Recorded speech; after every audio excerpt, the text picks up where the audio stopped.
Hello, हाय, नमस्कार प्यारे साथियों, कैसे हैं आप सब लोग? आशा करती हूँ आप सब लोग ठीक होंगे और अपनी-अपनी तैयारी भी अच्छे से कर रहे होंगे। तो हमारी जो क्लास चल रही थी ईवीएस की, तो आज का टॉपिक है हमारा पोषक पदार्थ। तो पोषक पदार्थ किसे कहते हैं और जो हमारा आज का मेन टॉपिक है वो है विटामिन्स। आज हम विटामिन्स के बारे में जानेंगे। सबसे पहले हम जान लेते हैं कि पोषक पदार्थ किसे किसे हैं। तो वह पदार्थ जो जीवों में विभिन्न प्रकार के जैविक कार्यों के संचालन एवं संपादक के लिए आवश्यक होते हैं, उन्हें हम क्या कहते हैं? पोषक पदार्थ कहते हैं। कौन क्या करते हैं ये? तो जैविक कार्यों के लिए कार्यों के संचालन और संपादन के लिए आवश्यक होते हैं, वो पोषक पदार्थ कहलाते हैं। ठीक है, तो ये हमारे हो गए पोषक पदार्थ कहते किसे हैं। और इसमें हम आज का जो हमारा टॉपिक है वो है विटामिन्स। ये पोषक पदार्थ के अंतर्गत ही आता है। तो अब बात हम करेंगे विटामिन्स की। तो विटामिन्स की खोज किसने की थी? तो कासिमिर फंक ने 1911-12 में इसकी खोज की थी। और ये जो विटामिन्स है ये क्या है? एक कार्बनिक यौगिक है। कैसा यौगिक है? कार्बनिक यौगिक है। और ये जो है शरीर की उपापचयी क्रियाओं को नियंत्रित करता है। क्या करता है? जो शरीर के मेटाबॉलिज्म होते हैं उनको नियंत्रित करता है, कंट्रोल करता है। और रक्षात्मक कार्य मतलब कि रोगों से हमारे शरीर की रक्षा करता है, ये इसका कार्य है। विटामिन्स जो होते हैं ये ऊर्जा नहीं, विटामिन्स से हमें ऊर्जा नहीं मिलती है, विटामिन से हमारे शरीर को ऊर्जा नहीं मिलती है। ये क्या करते हैं? अभी हमने देखा कि ये जो उपापचयी क्रिया है मतलब मेटाबॉलिज्म है उनको कंट्रोल करते हैं और रक्षात्मक कार्य करते हैं। ठीक है, इनसे हमें ऊर्जा नहीं मिलती। ये क्वेश्चन आपका पूछा गया है, विटामिन से हमें ऊर्जा नहीं मिलती है, फिर भी सामान्य शारीरिक वृद्धि और स्वस्थ कोशिकाओं के लिए ये आवश्यक होते हैं। ठीक है, अब विटामिन से जुड़ी मुख्य बातें देख लेते हैं। इसकी खोज किसने की? तो फंक ने की। आप इसको लिखें या नहीं लिखें, ये सारी चीज़ें आप क्या करें, जो छोटा छोटा लिखा गया है महत्वपूर्ण है, आप इसे नोट कर लीजिएगा। तो विटामिन्स की खोज किसने की? फंक द्वारा किया गया। कब? 1911-12 में।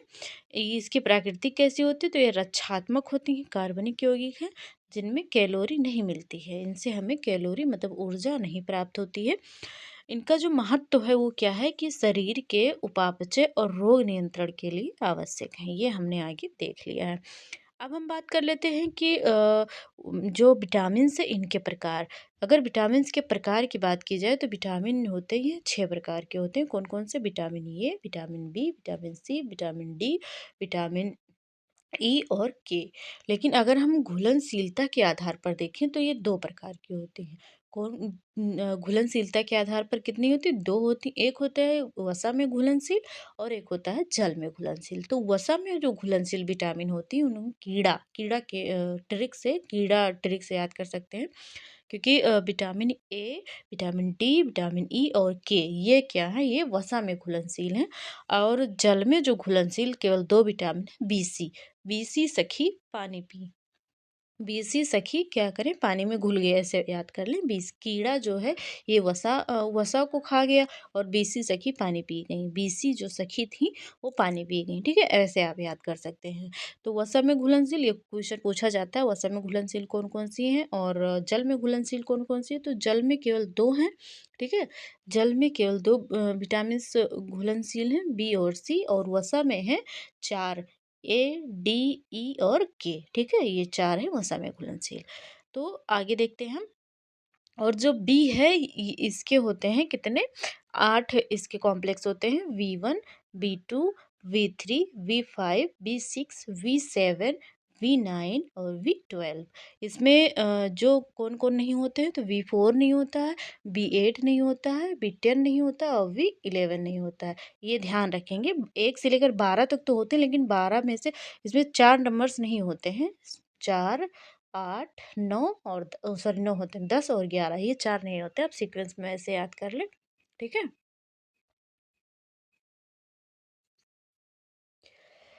अब हम इनके मुख्य तथ्य की बात कर लेते हैं विटामिन्स की। तो जो विटामिन ए है ये आँख की रोशनी किसके लिए आवश्यक होती है? विटामिन ई तो आँख की रोशनी, तो स्वस्थ त्वचा और रोग प्रतिरोधक क्षमता के लिए अनिवार्य होती है। कौन सी विटामिन? ये विटामिन बी 12 जो है ये इसमें कोबाल्ट धातु पाई जाती है। कोबाल्ट धातु किस विटामिन पे पाई जाती है? तो विटामिन बी 12 में, मतलब आपके ऑप्शन में विटामिन बी भी केवल आ सकता है और विटामिन बी 12। अक्सर विटामिन बी 12 ही आता है, लेकिन अगर कभी ऐसा हो गया कि vitamin A D C B ऐसे करके दे दिया तो विटामिन बी आपको लगाना है कि इसमें कोबाल्ट पाया जाता है, ठीक है। और ये जो विटामिन बी 12 है ये क्या करता है? रक्त निर्माण, मतलब खून के निर्माण में और तंत्रिका तंत्र के लिए ये महत्वपूर्ण होता है। अगर विटामिन डी की हम बात करें तो इसे हम किस नाम से जानते हैं? तो सनसाइन विटामिन के नाम से जानते हैं। क्यों? क्योंकि जो सूर्य का प्रकाश होता है या सूर्य की जो किरणें होती हैं, इसके सूर्य की किरणों की मदद से इनका निर्माण शरीर जो है वो स्वयं कर लेता है। तो किस विटामिन को सनसाइन विटामिन के नाम से जाना जाता है? तो विटामिन डी को जाना जाता है, ठीक है। अब हम आगे देख लेते हैं कि विटामिन का जो संश्लेषण है वो हमारे शरीर की कोशिकाओं द्वारा नहीं हो सकता। जैसे कि प्रोटीन्स होती हैं तो इनका संश्लेषण जो है, मतलब इनको बचा के कंज्यूम करके रख लिया जाता है। तो विटामिन जो है इनका संश्लेषण जो है वो नहीं होता है हमारे शरीर की कोशिकाओं के द्वारा। लेकिन इसमें से 2 विटामिन जो हैं, विटामिन डी और विटामिन के, इनका संश्लेषण होता है हमारे शरीर में, ठीक है। तो अब इनका अगर संश्लेषण नहीं होता है तो क्या होगा कि जो विटामिन हमें रोज़ कैसे मिलेगी? तो जो हमारे भोजन हम ग्रहण करते हैं उसमें विटामिन युक्त भोजन हम ग्रहण करेंगे तो उससे हमारा शरीर कार्य करेगा, मतलब कि जो जहाँ पर ज़रूरत होगी उसी हिसाब से। आगे हम देखते हैं विटामिन डी। बताया गया कि विटामिन डी और जो के है ये हमारे शरीर में इसका संश्लेषण होता है। तो कैसे होता है? पहले विटामिन डी की बात करते हैं। तो जो विटामिन डी है ये इसका संश्लेषण सूर्य के प्रकाश में उपस्थित जो सूर्य के प्रकाश में पराबैंगनी किरणें उपस्थित होती हैं इसके द्वारा त्वचा के कोलेस्ट्रॉल द्वारा होता है, ठीक है। त्वचा के कोलेस्ट्रॉल द्वारा होता है विटामिन डी का संश्लेषण, ठीक। सूर्य के किसके प्रकाश की उपस्थिति में? तो सूर्य के प्रकाश की जो पराबैंगनी किरणें होती हैं, इसकी उपस्थिति में हमारे शरीर में जो कोलेस्ट्रॉल पाया जाता है, वो विटामिन डी का संश्लेषण करता है। विटामिन के की अगर बात करें तो जो हमारी आंत होती है, छोटी आंत होती है, तो उसमें एक बैक्टीरिया पाई जाती है जिसका नाम ई कोलाई, तो वो यहाँ पर कार्य करता है। विटामिन के जो है ये जीवाणुओं द्वारा, मतलब बैक्टीरिया द्वारा हमारे कोलन में संश्लेषित होता है। कहाँ पर विटामिन के संश्लेषित होता है? तो कोलन, मतलब छोटी आंत। कोलन जो है छोटी आंत का एक भाग है। तो विटामिन के जीवाणुओं द्वारा हमारे कोलन में संश्लेषित होता है तथा वहाँ से इसका अवशोषण भी होता है, ठीक है। विटामिन की कमी से अब यहाँ पर हम देखेंगे कि विटामिन की कमी से कौन सा रोग होता है, इसके स्रोत क्या हैं, ठीक है, और उनका वैज्ञानिक नाम क्या है। तो अब यहाँ आगे हम देख लेते हैं, यहाँ पर सूची दी गई है। तो यहाँ पर है विटामिन्स के नाम इसमें रहेंगे, विटामिन के वैज्ञानिक नाम और कमी से होने वाले रोग, और इसके आगे हम देखेंगे इसके मुख्य स्रोत, क्योंकि स्रोत से क्वेश्चन आपका पूछा जाता है, वैज्ञानिक नाम भी पूछ लिया जाता है और रोग भी पूछ लिया जाता है। तो ये सारे जो पूरा चार्ट है ये ही पूरा बहुत महत्वपूर्ण है। आप इसे क्या करें, इसको लिख लें कहीं पर, क्योंकि क्वेश्चन आपका पूछा गया है, ठीक है। तो अगर हम विटामिन पहले क्या करेंगे, एक एक विटामिन देखेंगे, उनके वैज्ञानिक नाम, कमी से होने वाले रोग और स्रोत की बात करेंगे, ठीक। तो सबसे पहले हम विटामिन ए की बात करते हैं। तो विटामिन ए का जो वैज्ञानिक नाम है वो क्या है? रेटिनॉल है। क्या है? रेटिनॉल है। इसकी कमी से कौन सा रोग होता है? तो रतौंधी होता है, ठीक है। इसकी कमी से रतौंधी होता है, क्योंकि जो विटामिन ए होता है ये आँख की रोशनी को बढ़ाने का कार्य करता है, लेकिन जब इसकी इसकी कमी हो जाएगी तो ये क्या करेगा? आँख की रोशनी बढ़ाने में मदद करता है। कमी हो जाएगी तो आँख की रोशनी कम हो जाएगी, जिससे रतौंधी होती है, ठीक है। जिसे नाइट ब्लाइंडनेस बोलते हैं। जब अंधेरा होने लगता है तो आँखों से दिखना बंद हो जाता है, वो हो गया रतौंधी। आँखों का सूखापन, कभी कभी ऐसा लगता है ना कि हमारी आँखें सूख रही है, चुभन सी होती है आँख में, तो ये विटामिन ए की कमी से होता है। अब विटामिन ए का जो मुख्य स्रोत है, मतलब किस किस चीज़ों से हमें विटामिन ए मिलती है, उसको देख लेते हैं। तो गाजर, ठीक है, मतलब जितने रंगीन पदार्थ हैं उनसे विटामिन ए ज़रूर मिलेगा, जैसे आम हो गया, गाजर हो गया, पालक पालक हो गया, शकरकंद हो गया, दूध, अंडा, तो ये सब क्या हैं, विटामिन ए के मुख्य स्रोत हैं। अब अगर हम विटामिन बी की बात करें तो विटामिन बी का जो वैज्ञानिक नाम है बी 1 का, वो है थायमिन। विटामिन बी 1 का वैज्ञानिक नाम क्या है? थायमिन है। इसकी कमी से होता है वेरी वेरी रोग। विटामिन बी 1 वेरी वेरी, विटामिन बी 1 की कमी से क्या होता है? वेरी वेरी रोग होता है। और विटामिन बी 1 जो है इसका वैज्ञानिक नाम क्या है? थायमीन है, ठीक है। अब इसके जो स्रोत हैं उसको जान लेते हैं। तो इसके स्रोत कौन कौन से हैं? तो मूंगफली, इसमें क्या क्या है? मूंगफली। तो विटामिन बी 1 के जो मुख्य स्रोत हैं कौन कौन से हैं? तो मूंगफली, साबुत अनाज, बिना धुली दाल और यकृत, ठीक है। ये क्या है? विटामिन बी 1 के स्रोत हैं, ठीक। अब हम बात करें विटामिन बी 2 की। तो विटामिन बी 2 जो है इसका जो वैज्ञानिक नाम है वो है राइबोफ्लेविन। विटामिन बी 2 का नाम क्या है? राइबोफ्लेविन। तो इसकी कमी से कौन सा रोग होता है? त्वचा का फटना, ओठों के कोनों का फटना, त्वचा का फटना, होठों के कोनों का फटना, ये विटामिन बी 2 की कमी से होता है। किसकी कमी से? विटामिन बी 2 की कमी से होता है। विटामिन बी 2 का जो वैज्ञानिक नाम है वो राइबोफ्लोविन है, राइबो राइबोफ्लेविन है, ठीक है। अब इसके जो स्रोत हैं वो क्या हैं?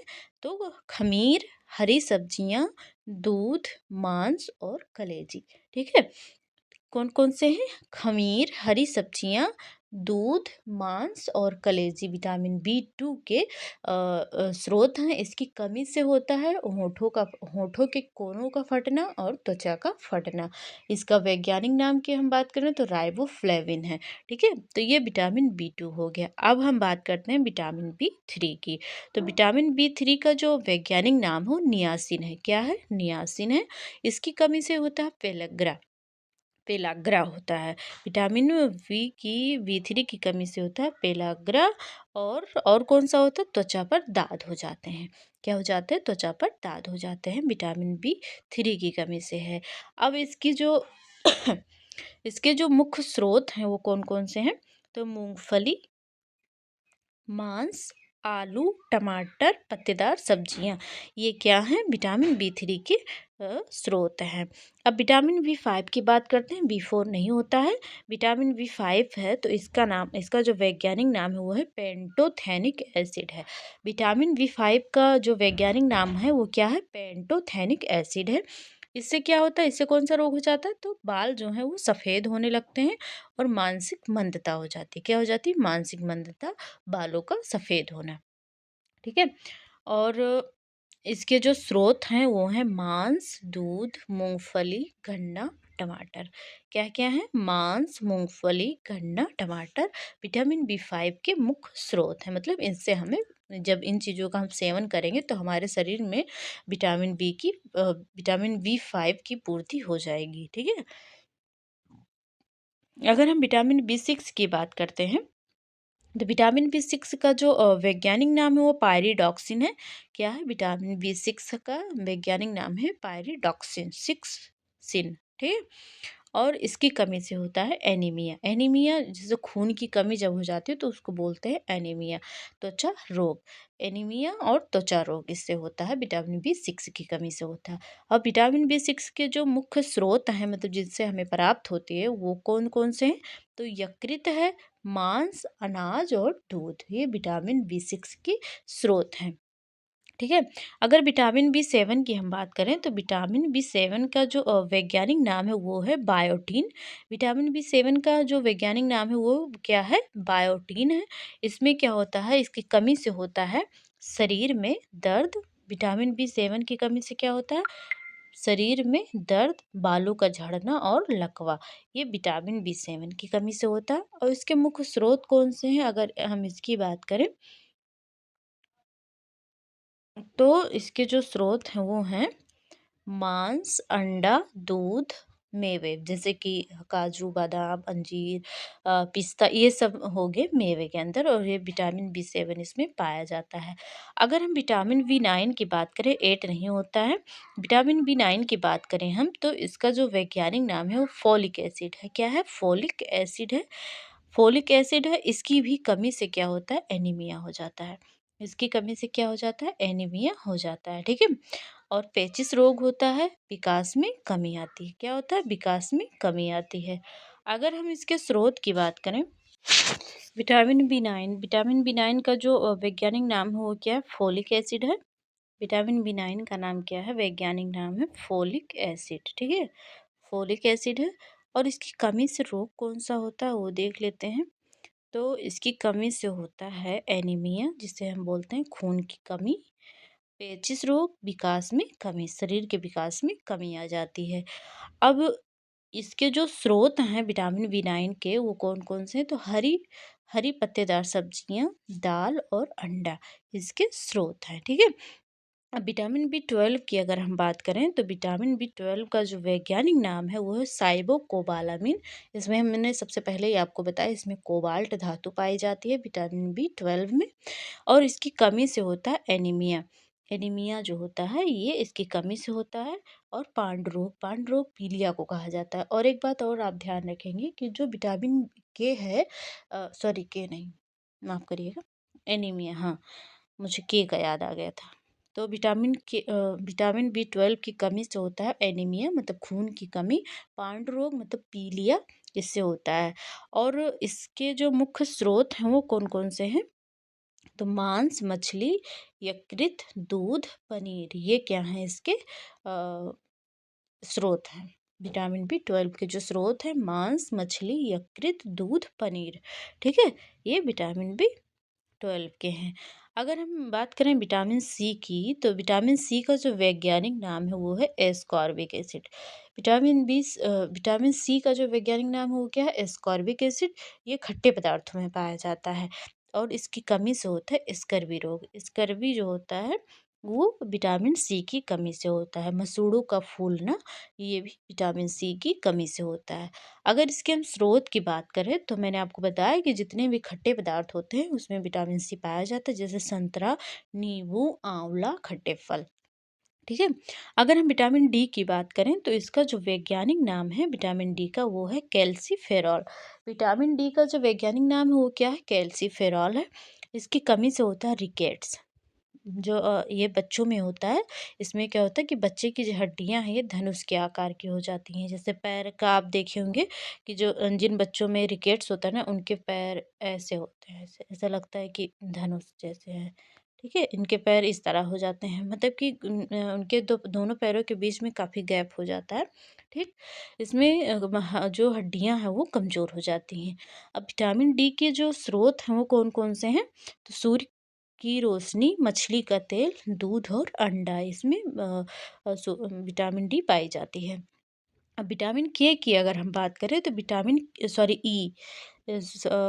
ई का जो वैज्ञानिक नाम है वो है टोकोफेरॉल है। ई का वैज्ञानिक नाम क्या है, टोकोफेरॉल है। इसमें विटामिन ई को हम ब्यूटी विटामिन भी कहते हैं। विटामिन ई को ब्यूटी विटामिन भी कहा जाता है। इसकी कमी से जो रोग होता है वो होता है प्रजनन क्षमता में कमी आती है, मांसपेशियों की कमजोरी।